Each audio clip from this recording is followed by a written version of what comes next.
Salam, əziz izləyicilər. Bugün sizinlə belə bir məsələyə baxacağıq. Demək, yerdən 5 metr hündürlükdə olan K nöqtəsindən sərbəst buraxılan 2 kiloqram kütləli cisim yerdən 2 metr yüksəklikdə olan L nöqtəsini keçərək L ilə eyni hündürlükdəki M nöqtəsində dayanır. Yalnız LM hissəsi sürtünməlidir və sürtünmə əmsalı 0,25-ə bərabərdir. LM uzunluğu nə qədərdir deyə soruşulur. Bu məsələlər əlbəttə ki, enerjinin saxlanma qanununa əsasən həll edilir və burada təbii ki, sürtünmə qüvvəsinin işi də rol oynayır. Gəlin ilk öncə baxaq bu hissəyə. Bu hissədə gördüyümüz kimi cisim sərbəst olaraq buraxılıb, çünki onun sürəti başlanğıc sürətdə 0-dır.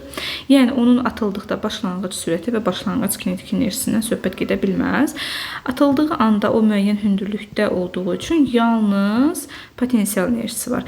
Yəni həmin atıldığı potensial enerji ilə gəlir, L nöqtəsini keçir və sonda M nöqtəsində dayanır.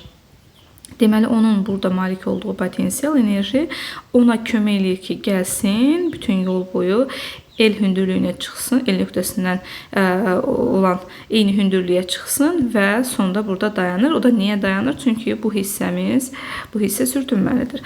Ona görə də gəlin, ilkin halda potensial enerjini tapaq. Ona Y1 deyək. Y1 bərabər olacaq mgh1-ə. Həmin potensial enerji, həmin bu dediyimiz kimi bu H2 hündürlüyünə çıxmağa kömək eləyir. Üstəgəl də sürtünməli yolda hərəkət etməsini təmin eləyir və sonda dayanır. Deməli, ikinci haldakı enerjimiz Y2 bərabərdir mgh2 yazsam və Y1 enerjisi Y2 enerjisi ilə sürtünmə qüvvəsinin işinə sərf olunubdur. Onda biz buradan deməli X-i tapmalıyıq. X burada sürtünmə qüvvəsinin deməli təsir etdiyi yolun uzunluğudur deyə mən burada sürtünmə qüvvəsinin gördüyü işin yerinə F sürtünmə vurulsun X yazacağam. Və deməli belə yazaq. Y1-in yerinə yazaq mgh1 bərabərdir. Y2-in yerinə mgh2 üstə gəlsin. A-nın yerinə F sürtünmə vur X yazaq. Biz də həmin X-i tapmalıyıq.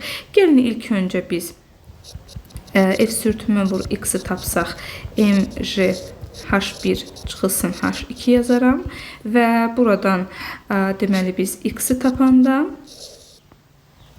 mgh1 çıxılsın H2 bölünsün F sürtünmə yazarıq və buradan da biz bilirik ki mgh1 çıxılsın H2 sürtünmə qüvvəsinin də yerinə μmg yazarıq.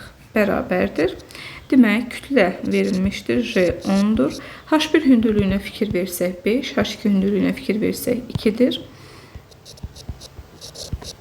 Və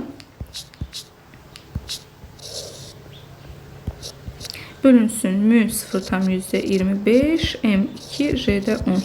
Deməli, bura 60, bura isə 5 edəcəkdir. Cavab olacaq 12 metr. Deməli, sürtünmə qüvvəsinin təsir etdiyi deməli, yolun uzunluğu X 12 metr olacaqdır. Belə, izlədiyiniz üçün təşəkkür edirəm. Ümidvaram faydalı olar.